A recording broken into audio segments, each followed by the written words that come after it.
नमस्कार। हम राजस्थान आर्थिक समीक्षा 2022-23 का चैप्टर नंबर 2 कृषि एवं उससे संबद्ध क्षेत्र के बारे में पढ़ रहे थे। इस चैप्टर में हमने शुरू के तीन पार्ट में हमने जाना कि कृषि का ओवरव्यू, कृषि से संबंधित योजनाएं, राजस्थान में बागवानी एवं जल संसाधन। आज हम इस चैप्टर को आगे बढ़ाएंगे और हमारा टॉपिक होगा राजस्थान में पशुधन। राजस्थान में कृषि उत्पादन के साथ साथ पशुधन का भी अहम रोल है। राजस्थान की इकोनॉमी में कृषि उत्पादन के साथ साथ पशुधन का भी अहम रोल है, क्योंकि जीवीए में फसल से ज़्यादा योगदान पशुधन का है। हमने ये पार्ट वन में पढ़ा था कि पशुधन का योगदान फसल से ज़्यादा है। कितना ज़्यादा है? इसका योगदान 46.6% था और इसका 46% पे था, तो थोड़ा बहुत ज़्यादा योगदान पशुधन का है, इसलिए यह इम्पोर्टेंट हो जाता है। इस चैप्टर में हम पढ़ेंगे राजस्थान में पशुगणना। राजस्थान में पहली बार पशुगणना 1951 में की गई थी। उसके बाद यह 20वीं पशुगणना है जो प्रत्येक 5 वर्ष में की जाती है। यह 20वीं पशुगणना 2019 में की गई थी। उसके बाद कोविड के कारण यह गणना नहीं की गई, तो हमें 2019 वाला डेटा ही याद करना है। इस पशुगणना के अनुसार राजस्थान में 5.68 करोड़ पशु है, 1.46 करोड़ कुक्कुट यानी मुर्गियाँ है। 5.68 करोड़ कुल पशु है, 1.46 करोड़ कुक्कुट है। और राजस्थान का जो पशुधन है ना, उसका देश के पशुधन में योगदान 10.6% है। ये भी हमको पता होना चाहिए। और जो पिछली पशुगणना हुई थी उसकी तुलना अभी वाली पशुगणना से करें तो लगभग 1.61% पशुधन में कमी हुई है। ठीक है, ओवरऑल तो राजस्थान में पशुधन में कमी हुई है, लेकिन कुछ पशुधन में वृद्धि हुई है और कुछ में कमी हुई है। जो सर्वाधिक वृद्धि हुई है ना, वो पशुधन है राजस्थान में भैंस और गाय। राजस्थान में भैंसों की संख्या में 5.5% वृद्धि हुई है और गायों में 4.6% की वृद्धि हुई है। और कमी की बात करें तो सबसे ज़्यादा गधों में कमी हुई है, लगभग 71% की। दूसरे नंबर पे खच्चर, लगभग 60% की कमी हुई है। तीसरे पे सूअर और चौथे पे ऊँट, इनमें लगभग 35% की कमी हुई है। तो आप ये कमी वाला डेटा तो याद करो या मत करना, इसका कोई ज़रूरत नहीं है, लेकिन आप इसका क्रम जरूर याद कर लेना। पहले पे गधे, दूसरे पे खच्चर, तीसरे पे सूअर, चौथे पे ऊँट। सॉरी। और राजस्थान है ना, ऊँट, गधे और बकरियों, इनमें देश में पहले स्थान पर है। ठीक है, पहले स्थान पे। राजस्थान में एक डेटा और है क्या, राजस्थान में देश के 84% ऊँट, 14% बकरियाँ, 84% ऊँट, 14% बकरियाँ, 12% भैंस, 10% भेड़, ये पाए जाते हैं। ठीक है, और ऊँट, बकरी और गध में राजस्थान पहले नंबर पर है। और देश में योगदान कितना है? 10.6% का है। कुल पशुधन है 5.68 करोड़, कुल कुक्कुट मुर्गियाँ है 1.46 करोड़। कमी कितनी हुई? 1.61 करोड़ की। सर्वाधिक वृद्धि भैंस और गाय में हुई, सर्वाधिक कमी गधे, खच्चर, सूअर और ऊँट में हुई। और ये गणना कौन सी है? 20वीं। पहली कब की गई थी? 1951 में। अभी 2019 में की गई। और फसल से ज़्यादा योगदान भी किसका है? पशुधन का। ठीक है, ये तो इसके डेटा थे। अब हम आगे चलते हैं।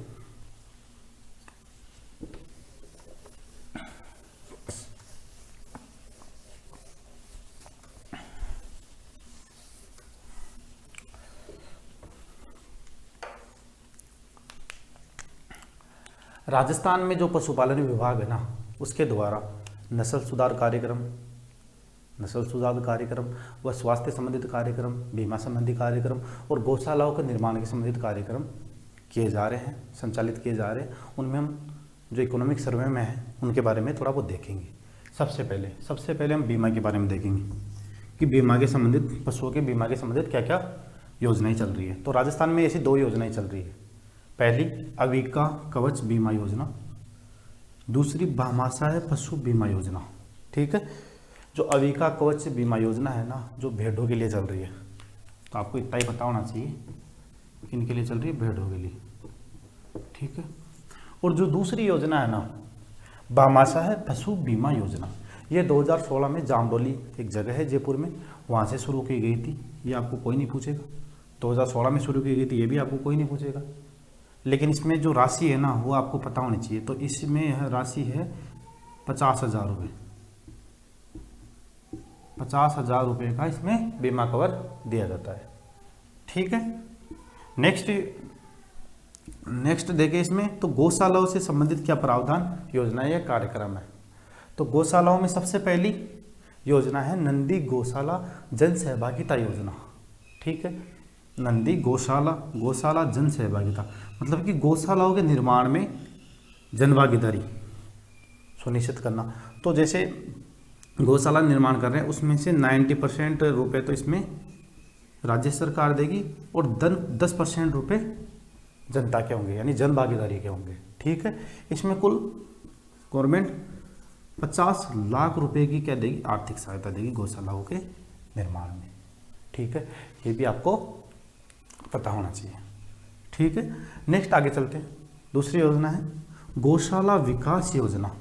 इसके नाम से पता चल रहा है विकास, डेवलपमेंट करना है गौशालाओं का,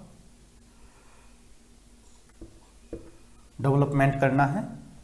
कौन सा, इंफ्रास्ट्रक्चर, गौशालाओं के इंफ्रास्ट्रक्चर डेवलपमेंट के लिए ये योजना आई है।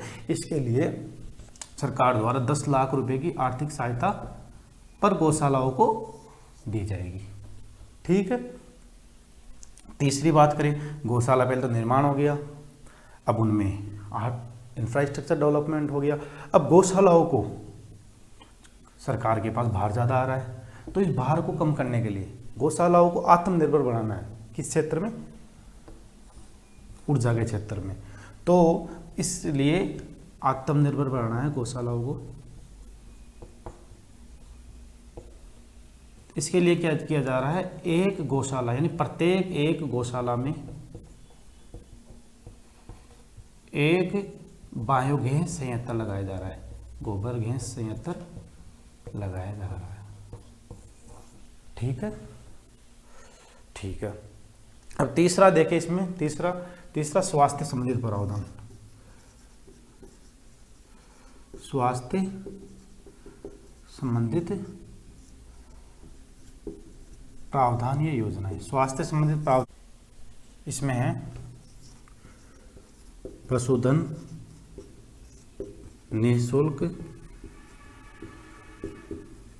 आरोग्य योजना। इसमें कुछ नहीं, इसमें आरोग्य दवाइयों को बोलते हैं, निःशुल्क यानी फ्री। इसमें फ्री में दवाइयाँ उपलब्ध करवाई जाएगी पशुओं के लिए, लगभग 138 प्रकार की दवाइयाँ। तो ये डेटा एक बार देख लेना। नेक्स्ट, हाल ही में लंपी वायरस चला, तो लंपी वायरस को रोकने के लिए, नियंत्रण के लिए राजस्थान सरकार ने लंपी रोग नियंत्रण कोष की घोषणा की है। ठीक है, और इसी रोग के चलते नियंत्रण करने के लिए राजस्थान में गौशालाओं में जो अनुदान की राशि दी जाती थी ना, उनको राशि को 6 महीने से बढ़ाकर 9 महीने कर दिया गया है। अब हम देखेंगे राजस्थान में डेयरी विकास। ठीक है, तो राजस्थान में कुल 24 जिला दुग्ध उत्पादक संघ है। कितने हैं, 24 जिला दुग्ध उत्पादक संघ है।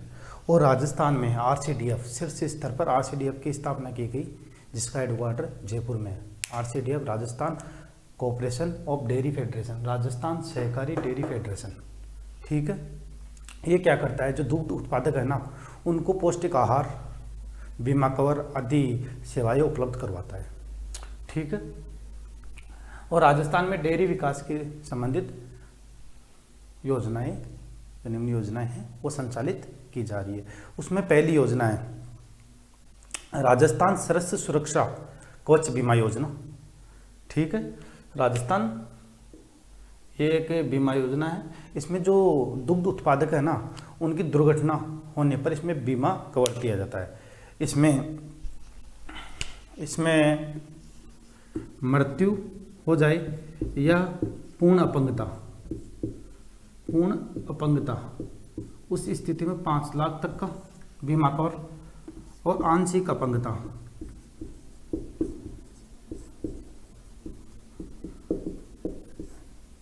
उसके लिए 2.5 लाख रुपए तक का बीमा कवर दिया जाता है। ठीक है। और ये योजना, इस योजना का छठा फेज है ना, 6th फेज चरण, छठा चरण 1 जनवरी 2022 से चल रहा है। ये भी आपको थोड़ा पता होना चाहिए, इस बार इकोनॉमिक सर्वे में डेट दी हुई है। ठीक है, आगे चलते हैं। मुख्यमंत्री दुग्ध उत्पादक संबल योजना, यह योजना यह है कि इस योजना में जो RCDF को जो दुग्ध उत्पादक दूध दे रहे हैं उसको प्रति लीटर 5 रुपये का, प्रति लीटर 5 रुपये का क्या दिया जाएगा, बोनस दिया जाएगा RCDF द्वारा। ये योजना ये है। ठीक है, राजस्थान में डेयरी विकास में से। अब हम देखेंगे राजस्थान में मत्स्य फिशरीज।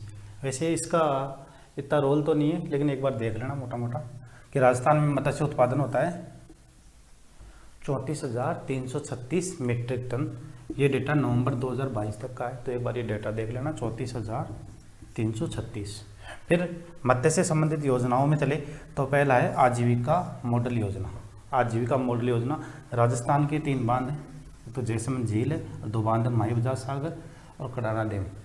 ठीक है, इन बांधों में, झील बांधों में जो आदिवासी मछुआरे हैं ना, उनको मछली पकड़ने पर उनकी संपूर्ण कीमत प्रदान की जाएगी। ठीक है, यह है आजीविका मॉडल। दूसरा है national mission for protein supplement योजना। यह योजना माही बजाज सागर बांध है ना, वहाँ से शुरू की गई थी, उसमें शुरू की गई थी। माही बजाज सागर बांध है, उसमें शुरू की गई थी। और ये मॉडर्न मत्स्य तकनीक पर आधारित है। और इस योजना में 36 तैरते हुए पिंजरे माही बजाज सागर में स्थापित किए गए। ठीक है, नेक्स्ट योजना है सजावटी मछली परियोजना। यह परियोजना बिसलपुर बांध है टोंक में, उसमें निर्माणाधीन है। बस इतना ही पढ़ना है, बस ये मोटा मोटा देख लेना। ठीक है, अब हम पढ़ेंगे राजस्थान में सहकारिता। राजस्थान में सहकारिता पढ़े तो राजस्थान में सहकारिता क्षेत्र में 29 तो केंद्रीय सहकारी बैंक कार्यरत है, 36 प्राथमिक भूमि विकास बैंक, 7,523 प्राथमिक कृषि साख सहकारी समितियां और 38,950 सहकारी समितियां, ये भी वर्तमान में कार्यरत है। ठीक है, एक बार देख लेना, वैसे इंपॉर्टेंट नहीं है इतना। और राजस्थान में जो सहकारिता विभाग है उसके द्वारा कौन कौन सी योजनाएं कार्यक्रम चलाए जा रहे हैं सहकारिता क्षेत्र में। तो पहला है एकमुश्त समझौता योजना।